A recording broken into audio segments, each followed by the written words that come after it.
Sobat Maestro, sesaat lagi Anda akan bersama-sama mengikuti pengajaran firman Allah yang disampaikan oleh hambanya Pastor Dorcas Daud dari Gereja Hope ACC. Selamat mendengarkan.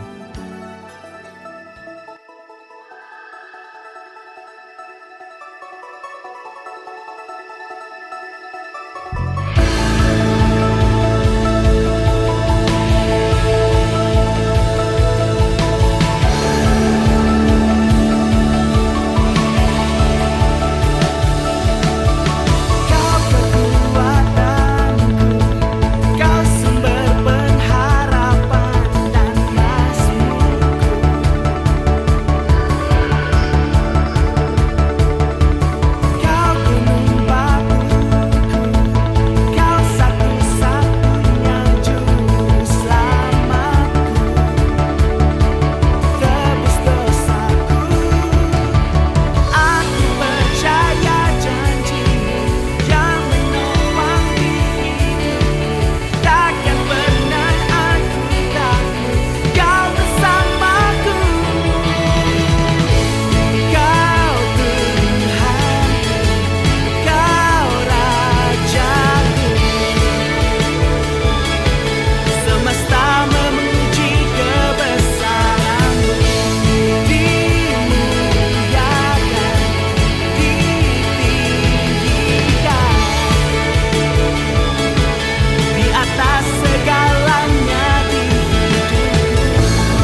Shalom. Anda akan mendengarkan program Kuasa dalam Firman-Nya yang disampaikan oleh Pastor Dorcas Daud dari Hope ACC dan Dorcas Ministries. Selamat mendengarkan. Oke, kita akan membuka firman Allah dalam Kejadian pasal yang ke-8 ayat yang ke-4. Kejadian pasal 8 ayat yang ke-4. Kita akan membaca firman Tuhan bersama-sama dengan sungguh-sungguh. Dalam bulan yang ke-7, pada hari yang ke-17 bulan itu, terkandaslah Batra itu pada pegunungan Ararat. Nah, kita harus tahu bahwa dari ayat ini adalah cuplikan atau sebagian daripada kisah yang terjadi pada zaman Nuh. Di mana pada waktu zaman Nuh, Allah harus membinasakan umat manusia di atas muka bumi yang sudah tidak seturut dengan keinginan hati Allah, yang sudah maunya sendiri dengan mendatangkan air bah. Tapi khusus untuk Nuh, sekeluarga dan binatang sepasang-sepasang yang dalam Batra yang dibuat oleh Nuh, itu tidak ditenggelamkan di dalam air bah.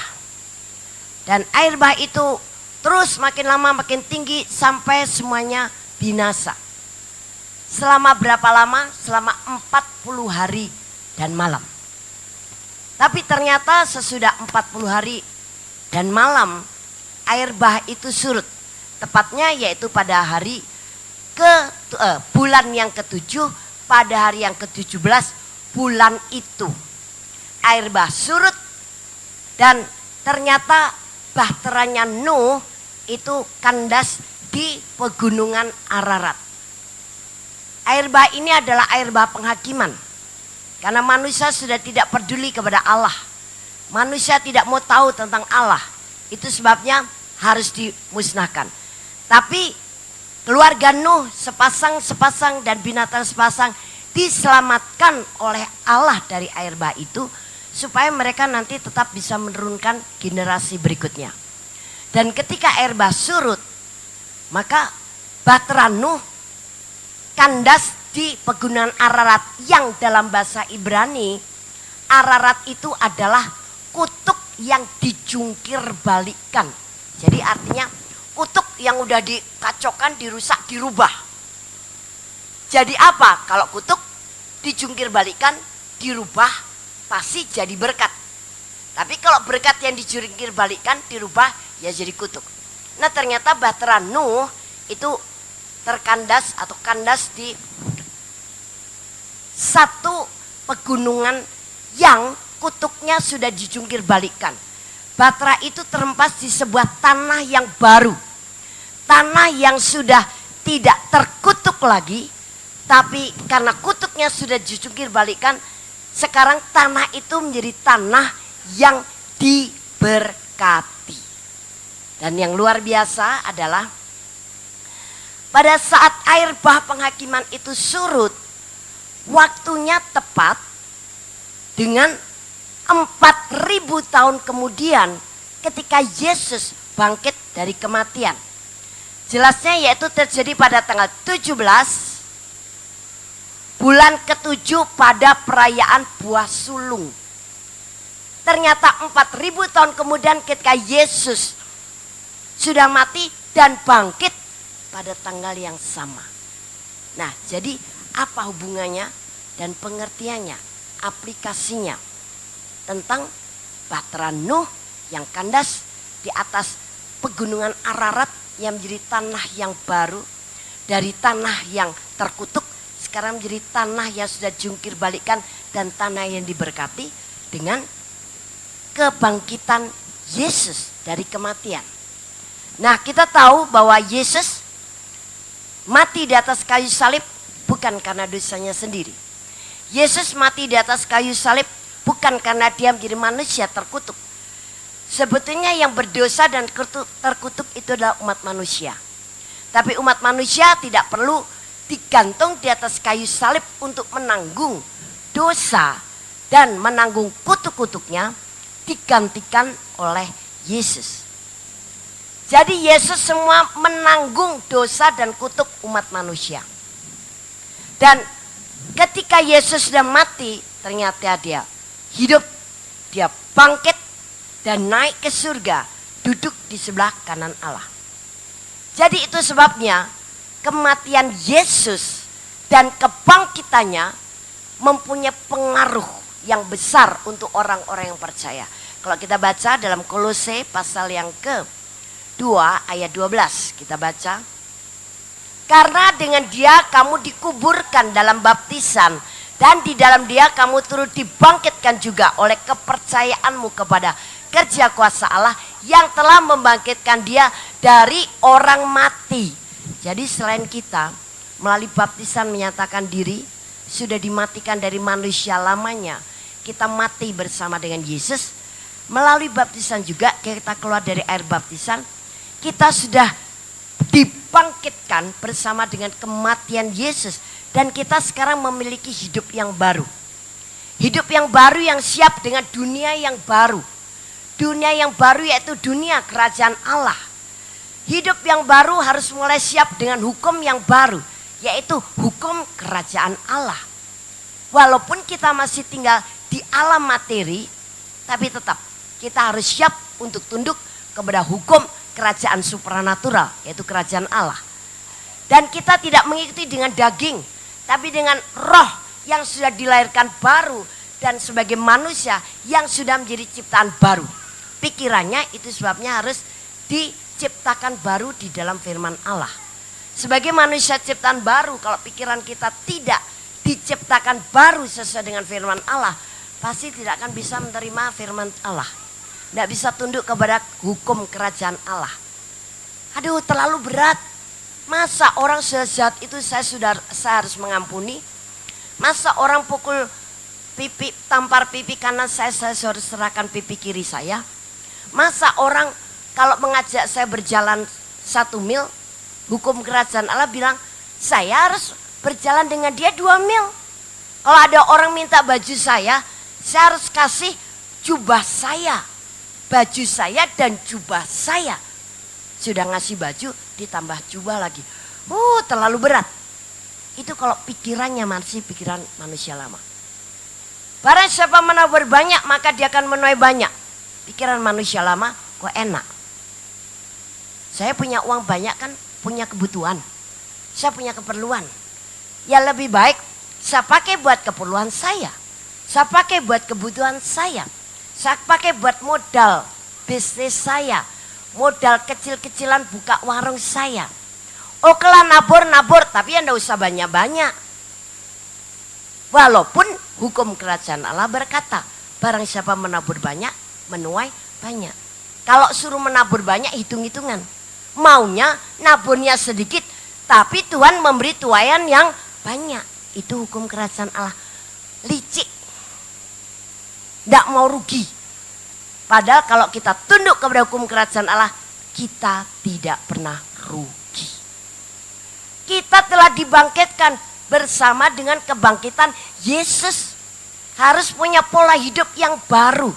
Sebagai manusia ciptaan baru. Sebagai manusia sudah bangkit bersama dengan Yesus. Pemikiran yang baru, hati yang baru. Dipimpin oleh roh yang baru, yaitu Roh Kudus. Dan mulai siap juga dengan pekerjaan yang baru.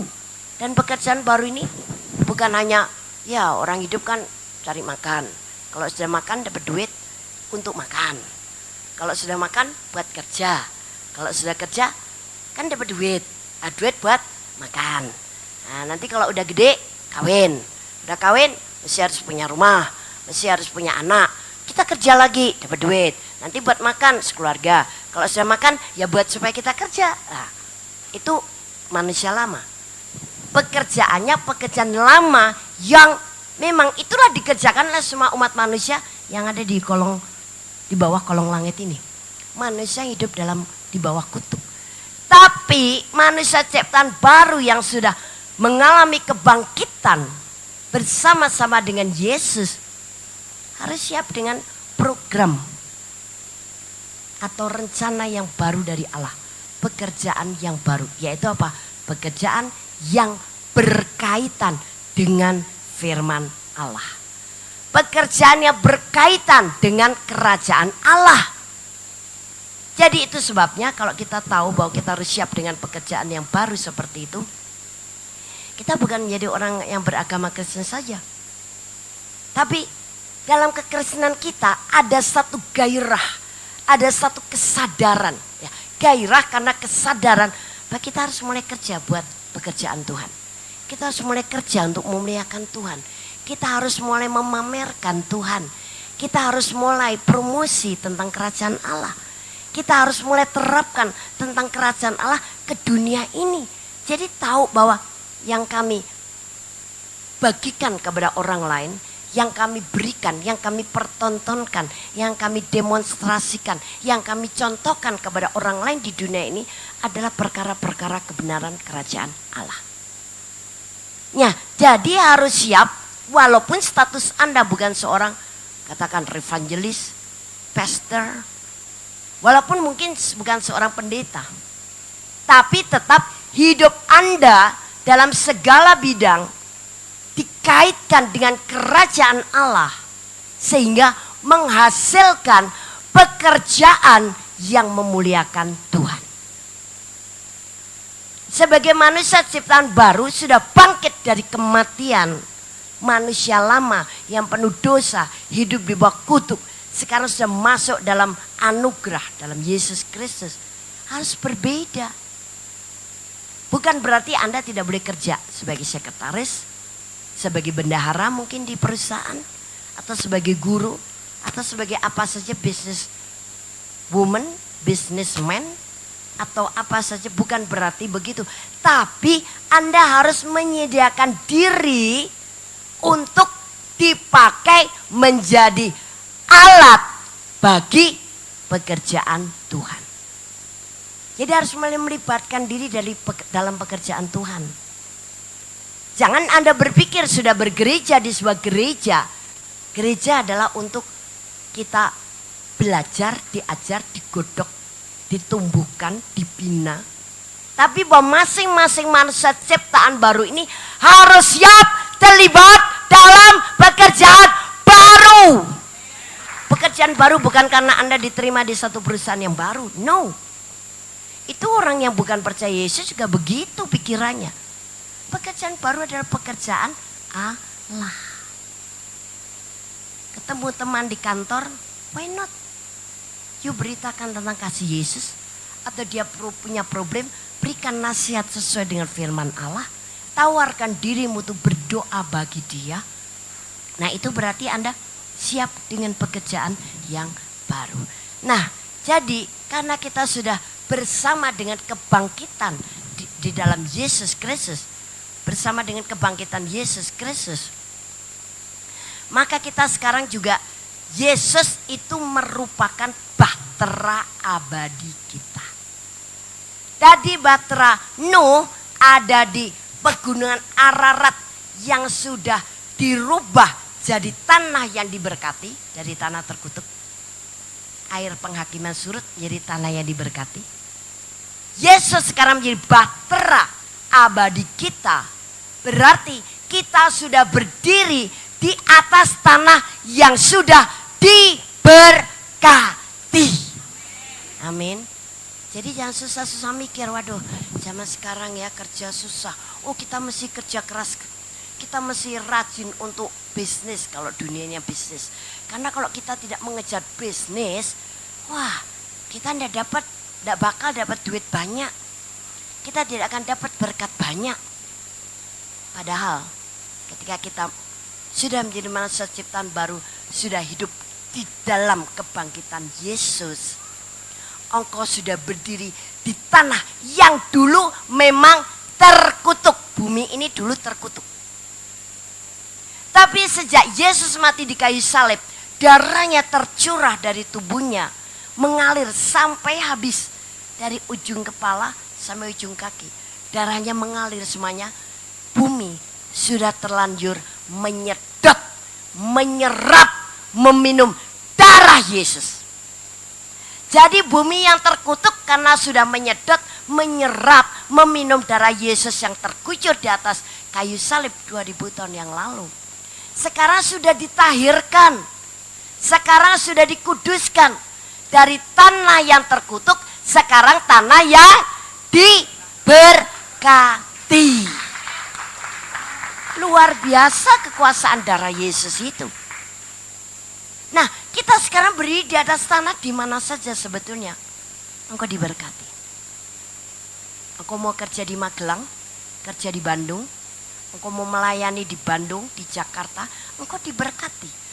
Darah itu sudah mentahirkan kutuk. Darah itu sudah menguduskan kutuk, menguduskan tempat. Loh, Bu, tapi kan darahnya Yesus di Israel sana. Sedangkan saya ada di Soreang, Bu. Soreang sama Israel, aduh. Tak kebayang jauhnya, nggak usah. Soreang, Jakarta ibu kota saja dengan Israel ya jauh lah. Tapi secara roh, karena darah Yesus punya kekuatan kuasa Allah yang luar biasa, sekalipun hanya menetes di atas kayu salib di bukit Golgota, kuasa darahnya menguduskan seluruh bagian tanah di bumi ini. Jadi jangan berpikir bahwa engkau hidup di dunia aduh penuh sengsara. Cari duit susah, kerjaan gitu-gitu aja, bisnis kecil-kecilan gak maju-maju. Yang membuat susah itu pemikiranmu yang masih berpikir secara hidup di bawah kutuk. Kalau manusia masih hidup di bawah kutuk pikirannya, pasti akan berusaha mengatasi keadaan, mengatasi kehidupan, mengatasi kesulitan. Dengan apa? Dengan kekuatannya sendiri. Tapi kalau manusia sudah sadar, orang kita sudah bebas dari kutuk itu, apalagi dia tinggal di atas tanah yang sudah diberkati, sudah tidak di bawah kutuk lagi, maka dia akan mengandalkan Tuhan. Bukan mengandalkan kekuatannya sendiri. Kalau mengandalkan kekuatannya sendiri, karena dia masih dengan cara berpikir secara terkutuk. Aduh, caranya gimana ya? Aduh, gimana ya? Ini gimana ya? Oh, gini aja deh. Kita pura-pura ya ngelakuin ini supaya ini. Mulai akal bulus datang. Mulai akal-akalan datang. Mulai pikiran licik ada.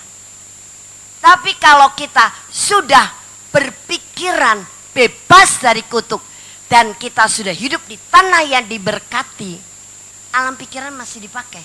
Tapi dipakai untuk apa? Minta roh hikmat dari Tuhan. Ada kesulitan, ada persoalan ini. Saya menghadapi pekerjaan, saya menghadapi problem, masalah di dunia ini, di atas bumi ini. Ada problem, Tuhan beri kepada saya roh hikmat. Gimana nih caranya nih? Ini warungku mau tutup. Ini pekerjaanku mau tutup. Ini saya mau di PHK. Ini masalah pekerjaanku cuma serabutan. Kok gak ada pekerjaan yang tetap gitu loh Tuhan. Kita bukan mempertanyakan lagi kepada Tuhan. Tapi orang yang sudah berpikir tidak di bawah kutuk, dia mulai mempercayai Tuhan. Itu orang yang sudah tidak hidup di bawah kutuk. Tapi kalau masih hidup di bawah kutuk, pikirnya tanya-tanya melulu Tuhan. Kok susah ya? Pekerjaan ini kenapa kok bukan pekerjaan permanen ya? Ada susah Tuhan, ini cuma jual ini kok ngelaku. Ada Tuhan ngatasi ini gimana ya? Ini begini gimana ya? Mempertanyakan Tuhan terus. Wah, saya ini kok orangnya kok ini, kenapa sih Tuhan? Saya kok orangnya penakut, oh khawatir terus. Kenapa sih Tuhan kok izinkan hal ini terjadi? Tanya melulu. Tapi kalau orangnya sudah tidak berpikir di bawah kutuk, dan dia sadar bahwa dia sudah berdiri di atas tanah yang diberkati, sudah diberkati karena darah Yesus, dia orang yang mulai mempercayai Tuhan. Terima kasih Tuhan, saya tahu Engkau sudah memberikan jalan keluar buat saya. Oh terima kasih Tuhan, melalui problem ini saya mau melihat kebaikan yang daripadamu. Haleluya. Terima kasih Tuhan, janjimu berkata bahwa Engkau sudah memberkati aku. Saya percaya itu. Engkau berkata Engkau telah menyembuhkan aku. Aku percaya Tuhan. Terima kasih. Nah, jadi orang yang tidak dibawa kutuk berpikirnya mempercayai Tuhan. Bukan bertanya melulu mengapa, dan mengapa. Otaknya penuh dengan tanda tanya. Tapi orang yang sudah tidak dibawa kutuk, otaknya penuh dengan tanda seru. Amin. Amin. Nah, kalau tanah ini ternyata adalah tanah yang sudah diberkati, bukan tanah yang terkutuk lagi. Oh, kita sekarang merdeka. Tidak ada ketakutan, tidak ada kekhawatiran. Kita jual tempe, tiba-tiba Indonesia barangkali ya melarang tidak boleh jual tempe gitu misalkan ya. Kita nggak takut, waduh ini nggak boleh jualan tempe lagi di Indonesia nih. Kita nggak takut, waduh terus kita jadi penghasilannya gimana dong? Pemerintah ini gimana sih, kejem amat sih? Masa rakyatnya mau jual tempe nggak boleh? Kok keras amat aturannya? Kita nggak takut, nggak boleh jual tempe. Haleluya, masih bisa bikin tahu. Nah, di mana saja kita berada karena tanah ini sudah terlanjur menyerap, meminum darah Yesus. Don't worry. Saudara pasti berpijak di tanah yang sudah diberkati, saudara pasti diberkati. Itu adalah dasar iman untuk berkat sampai ke tangan saudara. Tapi kalau saudara memulai dengan ketakutan, memulai dengan ragu-ragu, memulai dengan kebimbangan, memulai dengan kekhawatiran. Aduh, jangan-jangan tidak jalan ya. Aduh, jangan-jangan. Nah, itu sudah buka celah. Jangan iman itu yang membuat engkau berhasil di dalam Yesus. Nah, karena kita sudah berada di atas tanah yang diberkati, itu sebabnya kita melihat di dalam Galatia 3 ayat 13.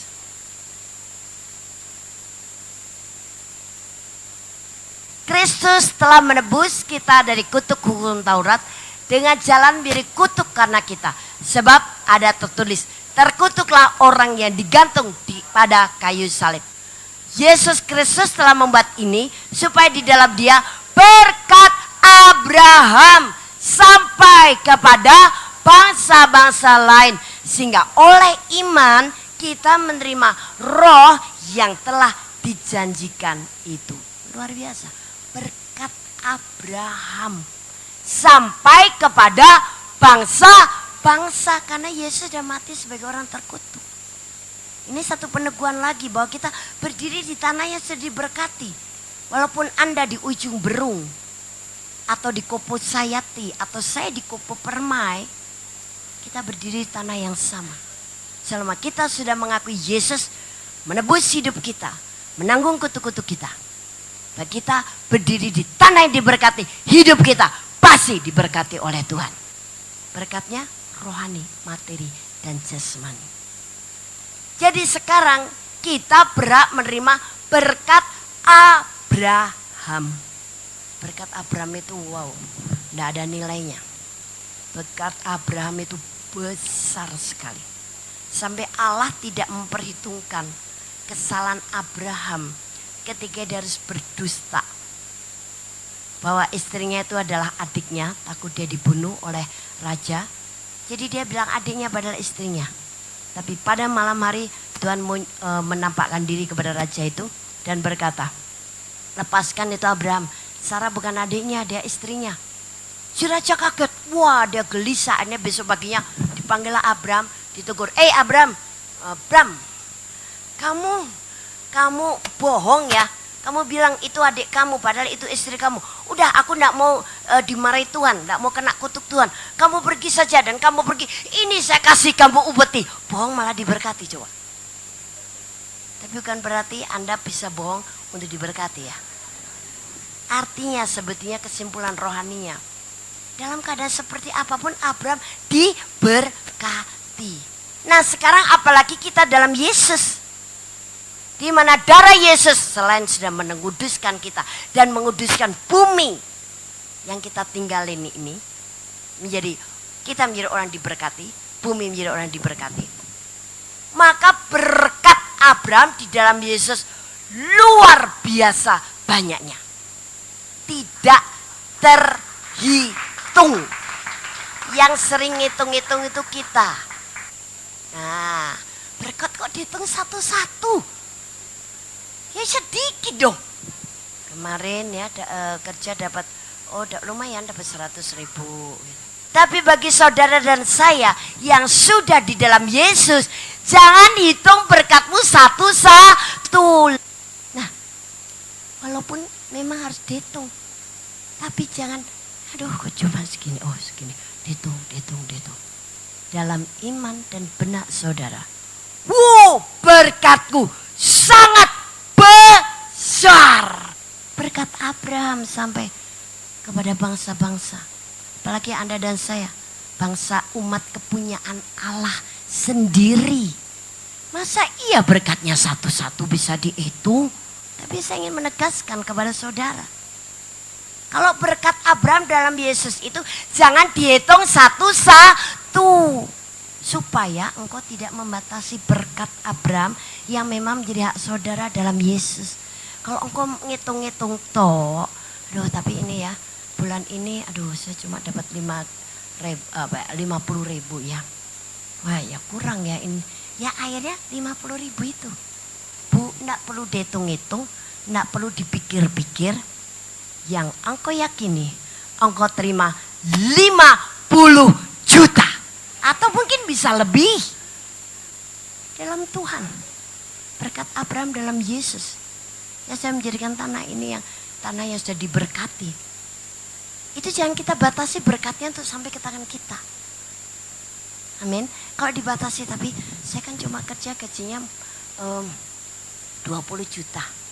Ya, jadi tiap bulan saya cuma dapat 20 juta misalkan. Atau 10 juta. Atau 3 juta. Atau 5 juta. Atau berapalah.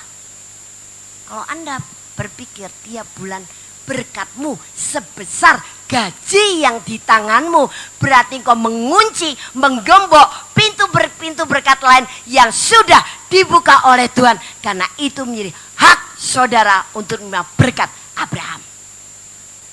Tapi kalau kau gaji saya lostrum, tidak terbatas. Asal minta rahmat aja mempergunakannya dengan iman tidak terbatas, jadi semaunya untuk hal yang tidak baik, ya tidak berkenan juga. Kita berhemat juga memakainya. Nah ketika seperti mungkin gaji dari direktur Anda atau pimpinan Anda mungkin hanya 3 juta atau 2 juta atau yang sudah 20 juta. Tapi ternyata pintu-pintu berkat dari Tuhan, karena kau tidak membatasi dengan berpikir berkatmu cuma sebesar gaji itu. Pintu-pintu berkat yang sudah dibuka oleh Tuhan tiba-tiba mengalir dengan tidak terduga. Dari mana saja Tuhan yang berkuasa untuk mengaturnya. Cara berpikir orang di bawah kutuk dan cara berpikir orang yang sudah sadar bebas dari kutuk dan sudah berdiri di tanah yang diberkati pasti berbeda. Kalau masih sama, engkau belum tahu kebenaran ini. Nah inilah kebangkitan Yesus. Bukannya kebangkitan nunggu-nunggu ya 10 hari pencurahan Roh Kudus. Bukan hanya itu. Di dalam kebangkitan Yesus begitu bebasnya kita, begitu merdekanya kita oleh karena penebusan Yesus yang luar biasa. Dan kebangkitan Yesus tanda kemenangan. Hai. Menang atas semuanya. Menang atas masalahmu, atas keuangan, atas kesehatan, atas rumah tanggamu, atas bisnismu, atas pekerjaanmu, atas dirimu sendiri. Kamu telah menang. Wow. Hei, dalam kebangkitan Yesus ada kuasa yang luar biasa. Itu bukannya kuasa Roh Kudus, tapi kemenangan dalam segala hal untuk kita. Oh iya, karena darah Yesus sudah membuat semuanya jadi clean, bersih, kudus, termasuk tanah yang kamu injak. Makanya jangan heran, di mana saja kamu berada, kamu tidak takut karena apa? Kamu selalu diberkati karena tanah ini sudah menyerap darah Yesus. Telah dikuduskan oleh darah Yesus, telah dibeli, dibayar lunas oleh darah Yesus. Tanah yang terkutuk sekarang menjadi tanah yang sudah diberkati. Nah dengan pengertian ini saudara, kalau saudara kerja di mana saja, bisnis atau ya di mana sajalah berada, entah lagi kerja, Anda tidak dengan hati yang gamang. Aduh, ini berhasil nggak ya? Aduh, aku buka warung di sini berhasil nggak? Aduh, aku jual parfum di sini berhasil nggak? Mungkin ada sambilan yang jual-jual parfum atau jual-jual hand wash. Aduh, bahwa ini aku berhasil nggak dengan hati yang gamang, tapi dengan hati yang mantap karena kita punya iman. Di mana saja saya berada, di mana saya saja menjejakkan kaki, di situ saya sudah diberkati. Nah, karena memang itu kenyataannya bagi anak-anak Allah, tapi ini tidak berlaku untuk orang yang tidak di dalam Yesus.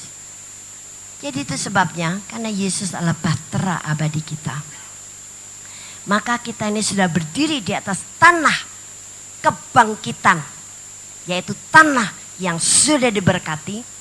Dan kutuk sudah diputar balikkan. Kutuk sudah dibatalkan. Dan kutuk sudah diganti dengan berkat berkelimpahan. Sehingga sekarang kita sadar penyakit, kemiskinan, kegagalan, kekacauan, semua problem yang menyengsarakan manusia yang hidup di bawah kutuk sudah tidak punya hak dan otoritas lagi untuk mengganggu, untuk beroperasi dalam hidup saudara-saudara dan saya. Pegang itu. Kalau engkau memegang itu, wow, engkau bebas, engkau merdeka. Tidak ada intimidasi, tidak ada lagi suara-suara yang aneh-aneh, tidak ada lagi jiwa yang merasa tertekan, terkurung, tidak ada yang bisa mengalahkan saudara. Karena memang Yesus sudah memenangkan saudara dan saya. Tanah sudah diberkati, hidup sudah diberkati, sehingga kita di mana saja kita menjadi berkat. Karena memang Yesus Kristus sudah memberikan berkat Abraham yang tidak terbatas untuk saudara dan saya, rohani, materi maupun jasmani, sampai tempat di mana engkau menjejakkan kakimu adalah tempat yang sudah diberkati, sehingga hidupmu pasti diberkati. Sakit penyakit, kelemahan, apalagi penderitaan, kesengsaraan, kemiskinan tidak punya hak dan otoritas lagi untuk mengganggu hidup saudara dan saya. Inilah makna kebangkitan Yesus yang sangat sempurna. Tanamkan dengan baik. Ini bukan sekedar firman yang menghibur, tapi ini adalah kebenaran. Dan kebenaran itu kalau engkau percayai, engkau jadikan bahan pemikiranmu, pola pikirmu, maka kebenaran itu memerdekakan saudara. Amin. Haleluya. Kami percaya Anda pasti diberkati oleh firman Tuhan yang disampaikan oleh Pastor Dorcas Daud STH dari Hope ACC dan Dorcas Ministries. Dan bila Anda memiliki pertanyaan seputar kegiatan pelayanan kami, Anda dapat menghubungi kami di 08 222 703 0006. Sekali lagi di 08 222 703 0006. Sampai jumpa kembali. Tuhan Yesus memberkati.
nations. We are gonna reach the prize, joining the celebration. Jesus is alive. So rejoice, God is in the house. Rejoice, the Spirit is. Rejoice, God is in the house. Let's give Him all the praise. So rejoice, God is in the house. Rejoice, the Spirit is. Rejoice, God is in the house. Let's give Him all the praise. Change us with your glory, Lord, and fire, a fire of the Holy Spirit. Change us with your glory, Lord, and fire, a fire of the Holy Spirit. Change us with your glory, Lord, and fire. It's burning inside. So rejoice, God is in the house. Rejoice, the Spirit's here. Rejoice, God is in the house. Let's give Him all the praise. So rejoice, God is in the house. Rejoice, the Spirit's here. Rejoice, God is in the house. Let's give Him all the praise.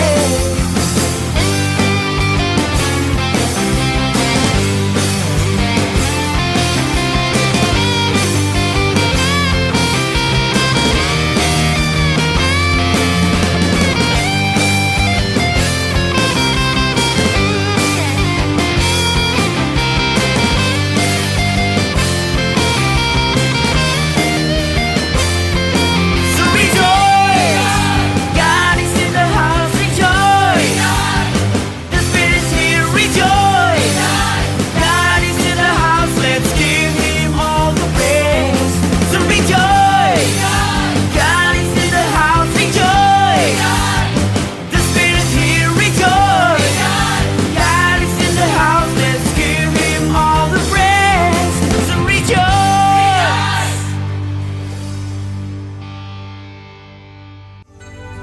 Demikianlah firman Tuhan yang berkuasa telah kita dengar bersama-sama. Dan kami percaya Anda sangat diberkati. Bagi yang membutuhkan pertumbuhan iman dan pelayanan lebih lanjut, Anda dapat menghubungi kami dan beribadah bersama dengan kami setiap hari Minggu di Gereja Hope ACC di ACC Center, Jalan Mekar Utama, nomor 31, lantai 3 Kompleks Mekarwangi, Bandung, pada jam 8.30. Ada kebaktian anak-anak pada jam yang sama. Ikuti juga Breakthrough Prayer setiap Jumat jam 18.30. Jika Anda membutuhkan dukungan doa, Anda dapat mengirimkan SMS ke nomor 0822 2703 0006. Tuhan memberkati.